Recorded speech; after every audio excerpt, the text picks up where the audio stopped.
একজন মানুষ যদি ভালো হোক, তার পিছে সমালোচনা করার লোক অবশ্যই থাকবে। ব্যাপারটা হলো গিয়া, আপনি যতই বড় হন না কেন, টাকা পয়সা অর্থ দিক দিয়ে, মানে যতই আপনার যোগ্যতা দিয়ে, মানে যতই কিছু দিয়ে আপনি বড় হন না কেন, আপনার পিছে মানে মানুষ লেগে থাকবে, এটাই স্বাভাবিক। আর আমাদের এই সমাজে তো আরো বেশি। বর্তমান যে সমাজ, এই সমাজে মানুষের ভালো চাই না, দেখতে পারে না একবারই। যাই হোক, কথাগুলো বলার উদ্দেশ্য হলো,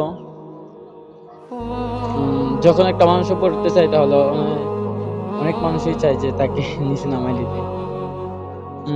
বাট যদি আল্লাহ পাক রব্বুল আলামিন কাউরে উপরে উঠাইতে চায়, তাহলে মানুষ কখনো নিচে নামাতে পারবে না।